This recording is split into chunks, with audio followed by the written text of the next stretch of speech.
Thank you, Muriel. Hi, good afternoon, everyone. Myself, Amarjeet.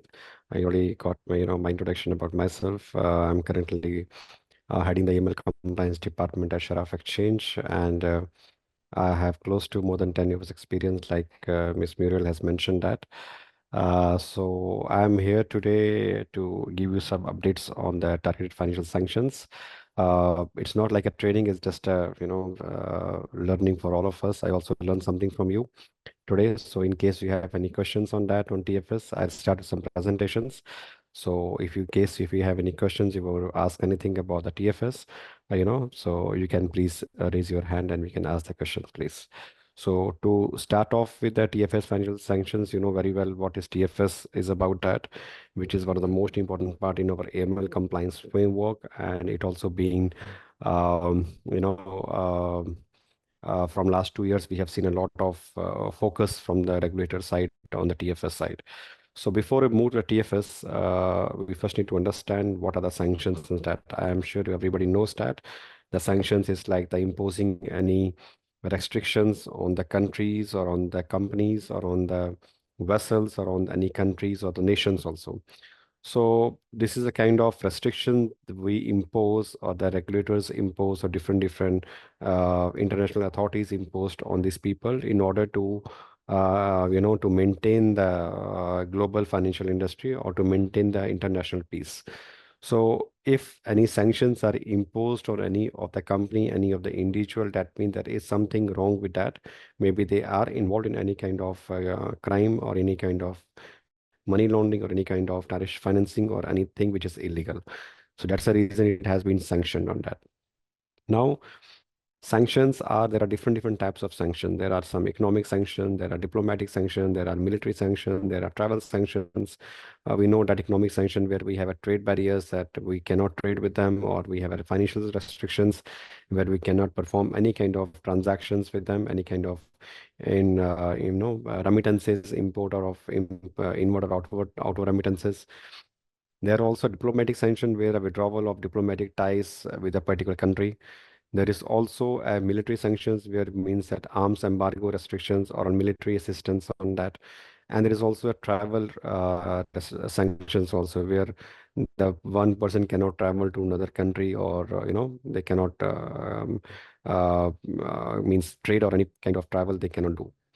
So as I mentioned before also, why it matters, okay, why the sanction is a kind of weapon which is widely being currently used in case of anybody who is, not maintaining international laws or not maintaining the peace in the country or anywhere. So this is a kind of, the tool which has been used. So if you see that the sanctions have enforced global standards, deter unlawful activities, and protect national security. So which is very important thing in the financial industry. This understanding sanctions makes a very critical important role. Why? Because we have recently seen, not even recently, we have last 2 years we have seen a huge penalties imposed by the central bank of the UAE, the different regulators on the banks, on the financial institutions in UAE, because of failure to maintain the sanction regime in the company. So, which is a very important thing because the fines related to TFS is a huge, it into millions and billions of that. So we have to ensure that, whatever we do in our company, it should be always, we should have a strong TFS measures in our company to ensure that we don't deal or we don't onboard any kind of person or any kind of company who are into the sanctions list. Now, moving forward, if you see here, just one second, I remove this. Yeah. So now let us understand what is about the TFS here. Now TFS is like a legal restrictions, okay, focused on freezing assets and preventive financial services to individual and entities. Okay, so we have to TFS, we have to implement that to ensure that we should freeze the assets or we should prevent onboarding any kind of, on individual or the company or any kind of person who is involved in any kind of sanctions list. Why is involved in sanction list? Because like I mentioned before, it could be a reason because a company or because of individual is involved in any kind of terrorism financing or any kind of money laundering or any kind of, unlawful, any kind of crime or something. Now, This TFS is a part of UAE's commitment, okay, to combat global financial crime.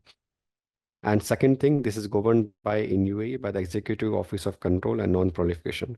Now, this TFS implementation, which is a part of UAE's commitment, is applicable to whom? Is applicable to all the financial institutions plus the DNAPPs. Financial institutions comes under, we have a banks, or we have exchange houses, we have insurance companies, we have DNAPPs, which include real estate agents, lawyers, accountants, DPMS, and other corporate service providers also. So, no, these kind of companies, these kind of entities has to ensure that they should implement the TFS policies, procedure, the controls in their system to ensure that they should not onboard any kind of person who is involved in any kind of list, and also ensure that they should, in case the person we have already done a transaction with that, or you are about to do the transaction, you should implement freezing measures on that and immediately report to your regulators. So this was all about the introduction about the TFS. Now, if we talk about the international and local legal frameworks, or who, this, what is legal international regulations on the TFS, what are the local regulations on the TFS. Now, if we talk about the international regulations, we have the UN, okay, which is the United Security Council sanctions, UNSC, we call as, which mandates international sanctions, including freezing of assets of designated entities involved in terrorist activities. Okay, so any kind of person who is involved in, whose name is in the US sanction list, they will freeze asset, they will ensure that the person will not get any kind of funds from the account, and they block the accounts immediately. Other thing what we have the FATF, which you guys know very well, Financial Action Task Force, which is recommended by Global Standard on Combat Money Laundering and Terrorism Financing. Now, if we talk about these are the few of the international laws and regulations which are there. Then we have a local, which is UAE national legislation. We have a cabinet decision number 74 of 2020, which mandates compliance with the UN Security Council sanctions and combating crime. Then we also have a federal degree law number 20 of 2018, which also has UAE's law for anti-money laundering and counter-terrorism financing. So these are some international local legal frameworks. Based on that, we have to ensure that our TFS program is is based on that, on such recommendations and all. Now, what are the registration requirements in that? Okay, so the mandatory thing what we have is that mandatory registration we have to do. All the individuals, all the entities in the UAE, we need to register with executive office. Okay, it could be a new listing, or relisting or delisting or anything. No, once you register with this executive office, you will get updates. You will get new updates of any person, any company who's been listed in the United Nations, or you will be listed in the local UAE local terrorist list. You will get a direct update from them that these two people have got added today, or these two people have got removed from the list, or you will get a proper and real-time update. So this is important for everyone to ensure that they should do the registration with executive office to get a proper updates from them. And whenever, most important thing is that whenever you receive any email from them, you need to action on that. Immediately you have to, suppose they email you receive that, okay, today this person has got sanctioned. You need to immediately pick up that person's name, go to your database and search that whether this person is your customer, is your existing customer or not. If it is your existing customer, you have to immediately take a steps to ensure that you block it or you freeze it, whatever as your company internal policies and procedures. And in case if it is not your customer, you have to option there to report it there immediately, to reply back that this is not our customer, or we don't deal with this customer, or he is our customer, and this action we have taken on that customer. So which is a very, very important step which you have today to ensure that you are always up to date with the TFS regimes. Now, what are the screening obligations what you have? Now, the screening obligations, you have to screen prospective existing clients. You have to screen your existing clients, their UBOs, their transactions with the UN's consolidated list, and with the UAE local terrorist list. Now, what is the screening frequency will be there? Okay, you have to screen your customers before you onboard them, which is a very, very important and critical thing which you need to understand. Before you onboard any customer, or before you provide any services to the customer, you must screen your customer properly with these two lists. Okay. Second thing, you have to also screen your customer before processing any transaction. Okay, when you onboard it, then you process the transaction, you have to screen it again.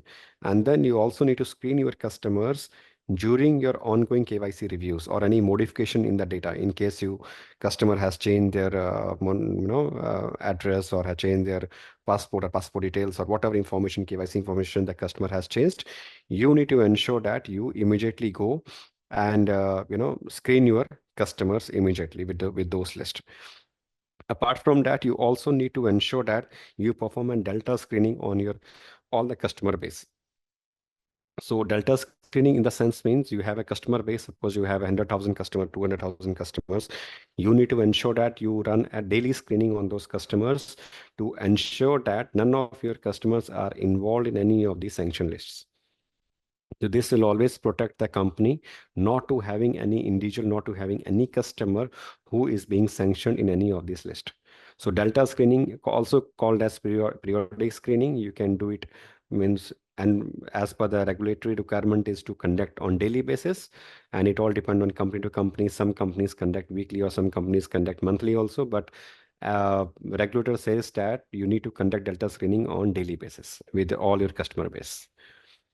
And you need to always ensure that your sanction screening list should be properly updated on daily basis. I have seen there are some instances where the list was updated today and then you updated the list on first of end of the month. No, this is very, very risky here. Suppose you updated list today and tomorrow there is new additions in the list. And then if you don't update it, you might end up performing transaction or onboarding to onboard that particular customer. So you need to always ensure that your list should be up to date, or if you're using automated systems, then your system should be capable to update the list at least once in a day or twice in a day. The best practice which is global FIs are following is that they update their list at least twice a day. Okay, twice in 24 hours. Maybe you can put a timer at night, maybe 3 p.m. or 2 p.m. when you have a less transactions and it gets update, and you can put one more in the daytime or in the evening time. So any list which is any new additions or any substitution in the list, it will get automatically update in your database to ensure that you don't end up onboard any kind of such customers. Now, very, very important thing where everybody asks that, okay, no, I know we have to screen. No, what we have to screen? No, ultimately, do we have to screen each and every one, or do we have to screen only particular customers? Now, as per regulator requirement is that you have to screen all your customers. We cannot skip any customer, whatever services you are providing. If you are providing any kind of service to your customer, you have to screen that. No, you cannot say that, okay, this is my, not a big customer, he's my small customer, or I'm just, doing a small value transaction with them, not a high value transactions with them, or he is my brother or he's my cousin, I don't screen them. No, you have to screen each and every customer, whether it is 1 dirham transaction or it is 1 million transaction. Very, very important point. Second thing, in case if you are dealing with the corporate customers, you have to screen not only the corporate customer name, you also need to screen their ultimate beneficial owners in that. Who are the UBOs, who are the partners in that company? You have to screen each and every partner. And sometimes what happen, you also end up identifying a companies where there are intermediate companies. Suppose company ABC is owned by company XYZ, and then XYZ it owned by ABC, another EDF company, right? So you need to ensure that you screen all those intermediate companies in that, not only the main company and ultimate by UBO. No, you have to screen all the companies involved in that. Okay, in the partnership. Also need to screen the ultimate UBO in that, who is ultimately owning the company. Sometimes what happen, a company ABC is owned by company XYZ. XYZ owned by 50% another XYZ and 50% Mr. X. Now, what we do, we screen our company ABC and we only screen Mr. X, who's ultimate owner. No, but we also need to screen other companies. Plus, we also need to know who is the ultimate UBO of the other 50% company, to understand who is the ultimate UBO of that company in order to ensure that that UBO is not sanctioned here. So we have to screen each and every person in the company. Second thing, you also need to screen the directors or agents and everything who are involved in the company or in the operations of the company. And second thing, very, very important thing is your counterparty. Suppose a customer A sending funds to customer B, you also need to ensure that you also screen not your customer, but the customers also, the customer X, whom the transaction is going, or who's the ultimate UB of the transaction, ultimate receiver of the transactions. So yeah, mandatory screen, like I mentioned before, you need to conduct screening immediately upon receiving any updates. Whenever you receive any updates from the UN or UAE local terrorist list, you need to immediately screen your customers. You can utilize automated screening tools. There are a lot of automated screening tools like AML tool. They have a very great system which, automates your screening, make your life easier, automatically update the list. Whenever you get any customer, you just put the name, it will screen your names and, give you the results on that. And you also don't need to do control F and search it here. But yes, if you are a small company, a small scale company, then definitely if you see your volumes are very less, which is manageable and you can able to manage it, then you can use a manual screening, like you can download the list from the UN and from the local terrorist list and do the control F and do the screening. But that is not acceptable. Maybe most of regulators don't accept that. But yes, it all depend on your risk appetite and all, but it's always preferable to have an automated screening tool that will ensure that you should not skip any name or something.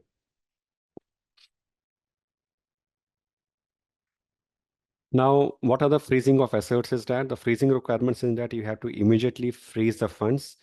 Okay, you have to immediately freeze the account of any customer or any entity you identified are having match with the UN or local list. Okay. Now, the deadline for freezing is, as per the UAE law, it is 24 hours. You have to freeze it immediately and you have to report it to the authorities also. Freezing will be 24 hours.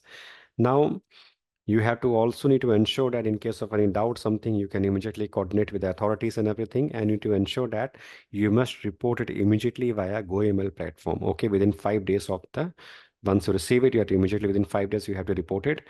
You have to also include the freezing asserts, what are the customer name, what happened with that, which list it has got matched, and how many accounts he was holding with you, what is the funds amount in the whatever amount of the funds you are frozen, or if he has any other facility with your bank or with your company, you have to put all the information. If they has any associated accounts with link to that customer or the corporate customer, you have to freeze everything. You have to also mention your report when you report to the GoML FIU that these are the funds, these are companies I have, um, freezed, and these are the associated companies linked to these accounts has also been freezed. And in case of any partial name match, as you know that, which we'll also discuss in a previous slide, you have to suspend that transaction. Partial name match that you will identify, if you case you identify any name which has got a match, okay, with this UN local, but you cannot able to justify this properly because you don't have complete information. It's partial name match. Then in this case, you have to suspend the transaction and immediately raise an PNMR report on GoML. So that are the freezing of assets requirement, which is you need to always aware of that. Now, what are the important responsibilities of AML compliance officer? No, AML compliance officer, plays a very important role in compliance, in designing the AML compliance framework and everything. Now, your main responsibility as a AML compliance officer is to, have your AML compliance policies, AML compliance procedures. You have need to identify. You should know how the system will identify your matches with sanction list, and how do we report that, okay, whom to report that, how you to report that. You should know how to report properly the fund freeze report, the PNMR report, and when to report that, whom to escalate that in case you identify any matches, how to escalate that in case if you don't find any matches, how to mitigate those as a false positives, and how to ensure that you always make your system or make your policies up to date. So this is your key responsibilities, to always ensure that you're up to date with your systems, which you can also discuss in our next slide. Separate slide I have for that. As a compliance officer, what is your responsibility to ensure that you have a complete AML TFS framework? Uh, we already talked about this one. You need to ensure that you immediately report any kind of, matches within 5 days to the FIU on GoAML portal, and ensure that you should give the full transparency, whatever you report it. Okay, don't give any false information, don't give any incomplete information, or don't give any kind of information which is just a one-liner which nobody understands that. So you need to understand that I'm sending a report to FIU where they don't know about me. You know your customer, you know what happened that. But a person you are reporting to, he doesn't know your customer, he doesn't know what happened actually. So that's the reason most of the time the reports get rejected from their side, because they are not able to understand what happened exactly there. So you need to ensure that to make it more effective, to not the report to not be get rejected, you need to always ensure that you put complete information and give us full report in that, in full information, and also include all the documentation whatever you have for the customer. So this is confirmed. So any match you identify in the system is classified into three matches, three things. The first thing is that no match, partial match, confirmed match. No match means no match. Okay, if you are performing running check on your system, in case you identified any customer name and you after investigation you identify no, it is not a confirmed person, he's not a confirmed match, then you can classify that match under no match. Means this customer is not exact name match with the sanction list, so this is no match, which is clear cut case. No match found, no need to do any action on that.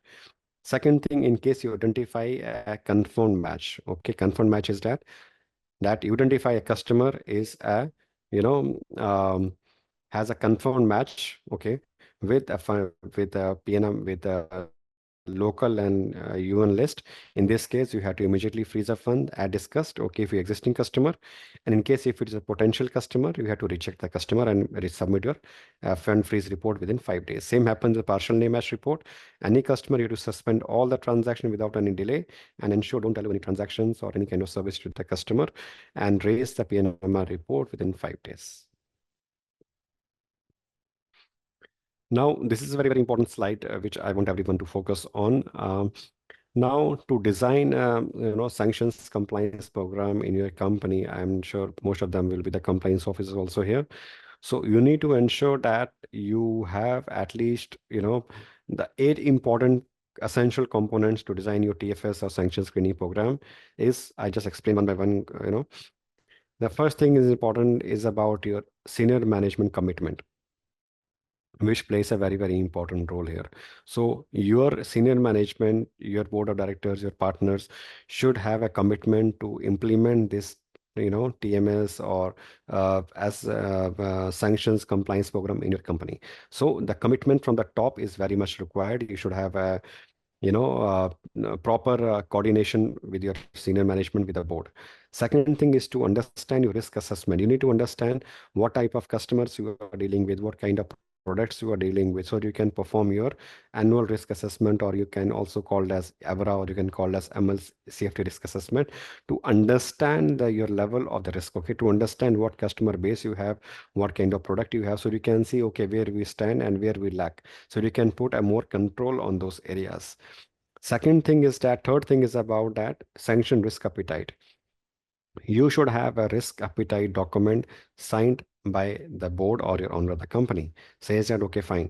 As a company, I will not deal with this. I give you an example of risk appetite. Suppose your risk appetite is that, okay, I will not onboard any customer who is from Iran, or I will not onboard any customer, any who is from North Korea.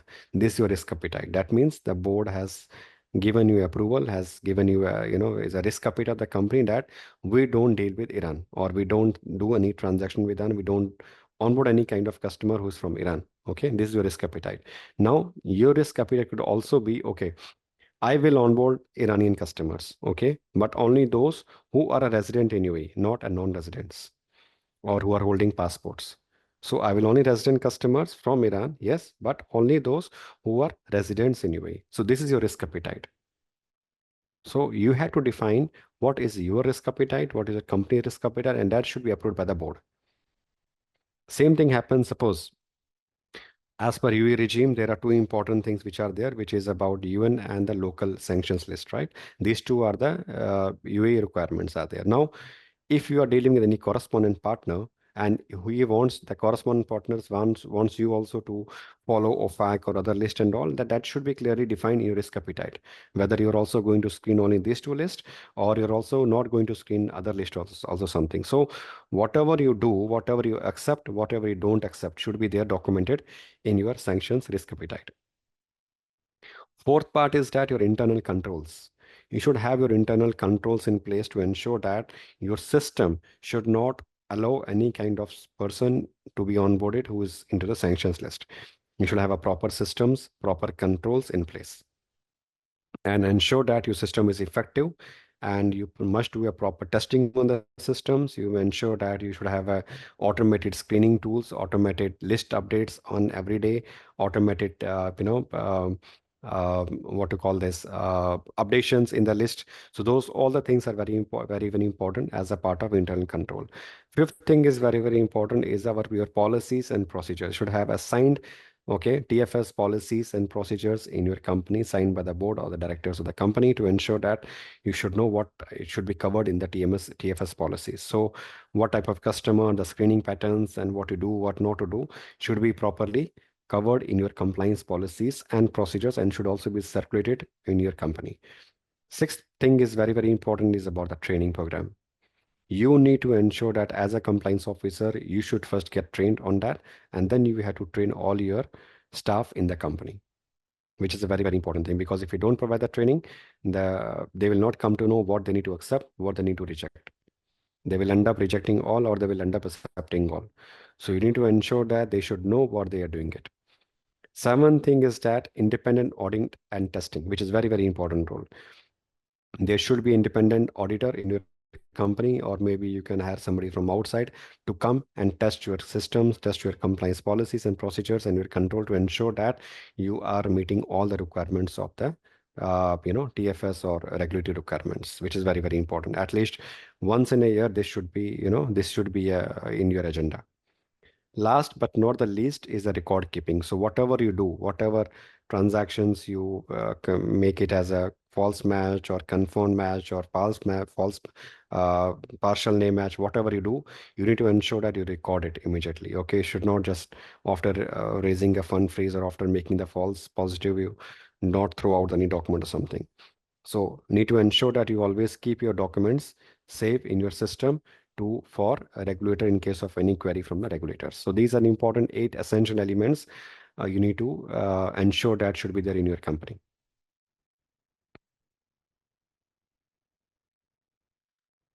We already discussed about it. I'll not repeat this again. Internal policies and procedures are very, very important. You need to always ensure that policies are very, very important to prevent employees from notify customer from freezing actions.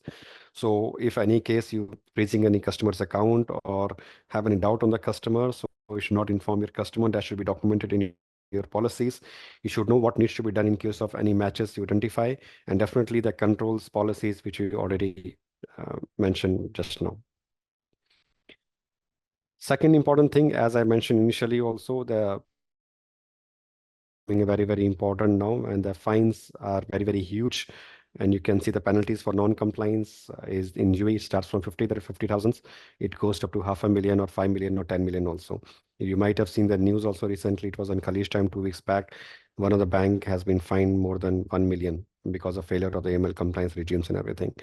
There is also an imprisonment of non-compliance. Okay, there is also a consequences which will lead your, reputation damage on the company, operational risk, and there is also a financial penalty which we are aware of, that the fines and everything. Now, uh, this is a little bit about we are not touching much on the TFS tariff financing side, but just to give you brief about it, about tariff financing red flags and all, which you need to aware of that, which transition involved from high risk countries. In case you identify the transaction which involve any high risk countries, send or receive, you need to be very, very, focus on those transactions. Any transaction where you identify there is no business connection in that, the customer transaction does not make any connection with the actual business, what he is doing that. You need to always ensure that give more focus on those inconsistent funds compared to the purpose. The customers, the source of fund is not consistent with his profile, or what he is doing, it is not consistent with that. Need to ensure that give more focus on that. Negative media finding, in case you have any negative media finding on the company or on the individual, on the connected parties, you need to immediately go and review that accounts.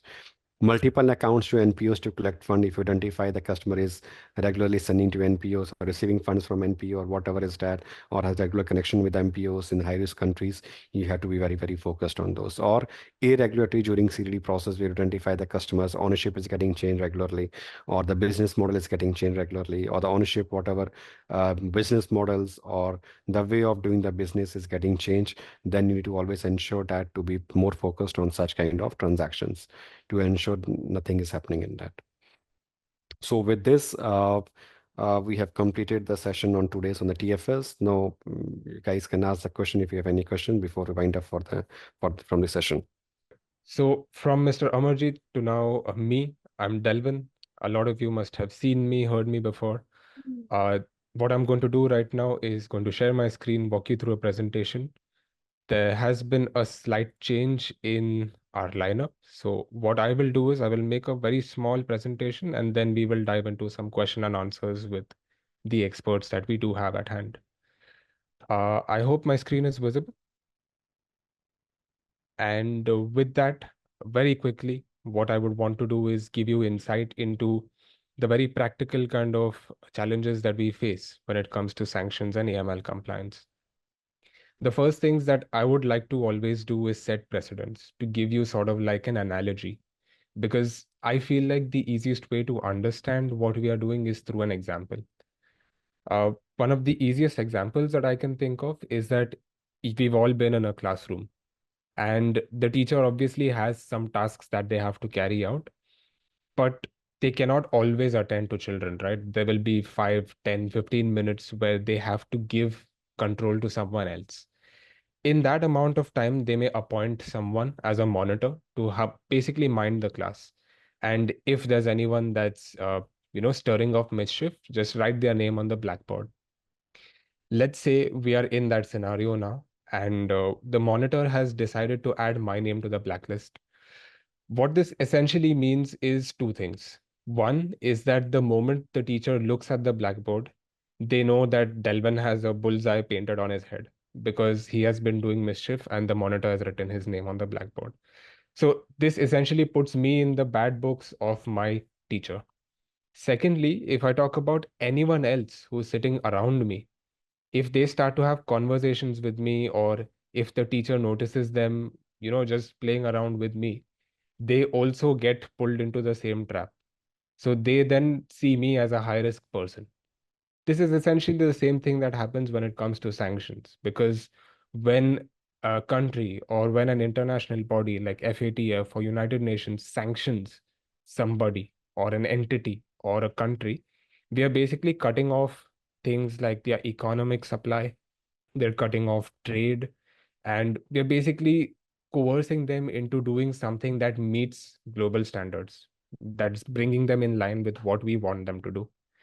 So basically here, AML compliance involves monitoring, reporting, and controlling the financial transactions to prevent illicit activities that basically happen due to less control over the financial situation.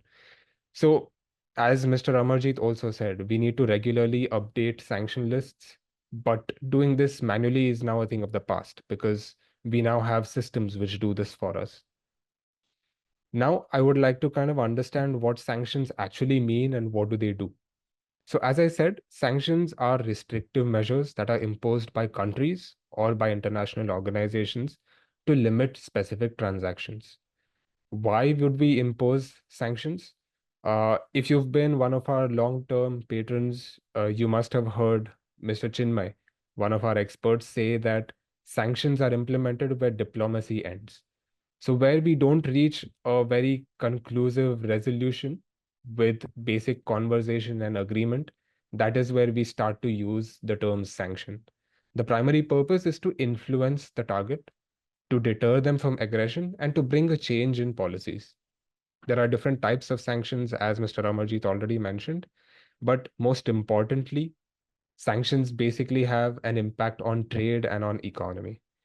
So this is generally how not just a country, not just an international body, but the entirety of the economy looks at sanctions as a bad thing for themselves.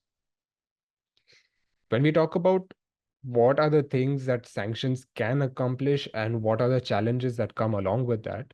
It's very simple to kind of understand because sanctions can help restrict illicit activity by basically constricting the kind of supply that the wrongdoers get. It punishes the wrongdoers by sending them a clear message that illegal actions will not be tolerated. And it also helps achieve policy goals by applying pressure on these regimes. However, if we look at the challenges that sanctions also pose, we oftentimes come across this scenario where a country is grey listed or a country is blacklisted.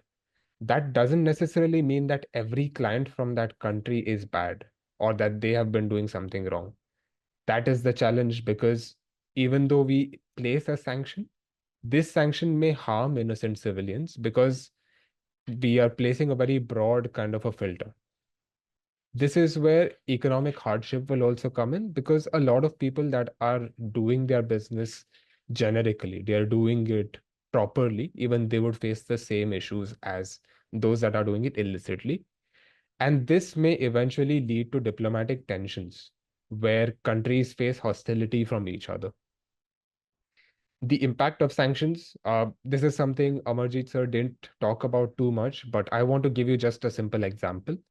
When we talk about examples, I like it to be very visual. So right here we have the Russian GDP from 2021 to 2024. The blue line that we see is what would be predicted if there were no sanctions involved. But the red line is what actually happened because of the sanctions that were placed on Russia. This is the kind of impact that sanctions can have on any sort of a country, any sort of a organization, any person. That is why it's a very powerful tool. Primarily, we use sanctions to fight terrorism, to control nuclear power, if there are human rights which are being abused, and to basically have some sort of control over the economic impact. This is where I would like to bring the idea of AML in, because up to this point, you would have noticed that it's all about sanctions, nothing relating to what we actually do with this information. We know what is AML. We are trying to deter people from doing bad activities by not letting them use us as a channel for their illicit money. It is very important because it helps the financial system stay safe, stay intact. It maintains faith in this particular construct that we've built. There are a lot of key components, obviously, because we are part of FIs, we are part of DNFBPs. We know that customer due diligence, KYC, transaction monitoring are all important. From the point of view of sanctions, reporting is a very important measure because that is the only way that the regulatory figures will know that something is going wrong. And compliance obviously comes down to regulatory requirement. This is where we kind of see the overlap that exists between AML and sanctions. Because sanctions can enhance the AML framework, it improves the overall financial system, and it also is very effective when it comes to enforcing greater accountability for the participants of the industry. There are a few challenges though. One is that it could be increasingly complex because of the various different lists that we have. It could be a little more expensive because you would be investing in it. And because there are different regulatory frameworks, if we are operating out of two different jurisdictions, they could have two different requirements completely. And one of the things which a lot of people don't talk about too much is that reliance on sanctions may lead to neglecting of other essential aspects of AML. So a very simple example is a lot of people think about UAE's sanctions as only United Nations and UAE terrorist list, which is not wrong. But if you think about it a little bit more, you will realize that if these are the only two filters that you set for your customers, you will basically be skipping out on politically exposed people. You will be skipping out on adverse media. You will be skipping out on any of the other regulatory bodies that have created a blacklist, which means that we may be purposefully just reducing our work, but in turn taking on a lot more risk. Navigating sanction screening is pretty simple, especially because all of us here have some sort of idea about how tools work. Using an advanced software tool like Intelwings helps a lot because it does a lot of the heavy lifting for you. These softwares can have regular updates. Generally, we always recommend having an update cycle of at least 24 hours because that is also the timeline for fund freeze reports. And most importantly, doing this, you need to also train the people that are going to use this particular facility. So training personnel becomes very important. Uh, this is where I would say that, a lot of softwares face the challenge where you can implement it, yes, but as we've already seen, implementing many more lists means that there's a much larger possibility that you will get matches, and these matches may not necessarily be your customer. So this is the kind of balance that we need to find where we are adhering, we are screening people against various lists, but we are also being sure that the criteria that we are using doesn't give us a lot of false positives, because too many of these false positives will lead us to basically lose trust, to lose interest, and may also reputationally harm the organization. Just very quickly, what kind of sanctions we have? Comprehensive means everything. If there's any sort of economic activity with the country, we need to restrict it. Sectoral sanctions are very specific in the sense of what sector we are targeting. It could be finance of the country, energy, or arms.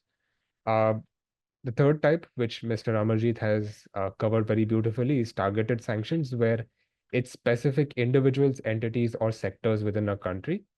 This aims to minimize the kind of brunt that innocent people or innocent entities face. As I mentioned, sanctions is kind of like a double-edged sword because it depends on the entity that is being blacklisted. How do they take it? Do they want to take it positively and use it as a motivation factor to, get better? Or would they take hostility towards it and show aggression towards the people that have blacklisted them? One of the questions that we saw earlier are who are the main people or who are the main authorities that set blacklists? United Nations, we all know, is one of the most important ones. UAE, being a member of the United Nations, needs to follow the United Nations Security Council list. National governments like the UAE have their own blacklists as well. So, UAE terrorist list is what we follow here. And there are other important bodies like OFAC, the Office of Foreign Assets and Control, and the European Union also, which basically dictate or give us an indication of who we are dealing with. Cross-border transactions, we all know, have some inherent risks, but I only want to focus on two of these points. Legal frameworks differ from country to country. As I mentioned, if we are talking about two different jurisdictions, they could have two very different requirements when it comes to screening or sanctions that they prescribe. So being aware of this is very important. It is something that is crucial. And cultural differences also play a very big part when it comes to cross-border transactions, because again, it comes down to the way that the culture has been brought up, whether AML is something that is passed on from the management, or is it something that's just pushed to the side? Financial institutions and DNFBP, we all know, are the first line of defense in any sort of money laundering. Uh, we have regulatory frameworks that direct us in the right direction. They are the listening ear also. So if there's anything that we need to report to them, they are always the ones to guide us. This allows for collaboration between various different entities with different point of views. So if there is something that needs to be reported, and if there is something that is actually of concern, then the authorities can take charge from there. Training and education, which is the most important thing which we are doing right now as well. And just a couple more slides on proliferation financing. We know what proliferation financing is. It is basically acquiring such goods or such materials which can help us get, uh, I would say get, but it's a very loose term because it covers development, acquisition, spread of weapons of mass destruction. So in that same vein, proliferation financing is the act of providing funds or financial services that help in supporting proliferation, basically. Now, All of us here on this call must be wondering, what has this got to do with us? Like, how is it relevant to me? Something that I want you to think about is this example, that if country X is a country that is wanting to create weapons of mass destruction, and if company A wants to basically fund this, and if us as a provider, as a financial institution, as a DNFBP help in any way without doing our due diligence, without checking who is paying, who is the beneficial owner, who is going to receive the service eventually, if we facilitate this, we are the ones that are doing the proliferation financing. So we always need to be aware of what is our role in this particular transaction and who we are assisting at the end of the day. This is where record maintenance becomes very important, because that's the only way you can prove that this is your thought process. That is the step that you actually take to keep yourself safe. And the screenshot that I've attached here is Cabinet Resolution number 97 of 2024, released just yesterday. And it talks about a few of the goods and about the permits that you have to look after in order to basically comply with the requirements of proliferation financing.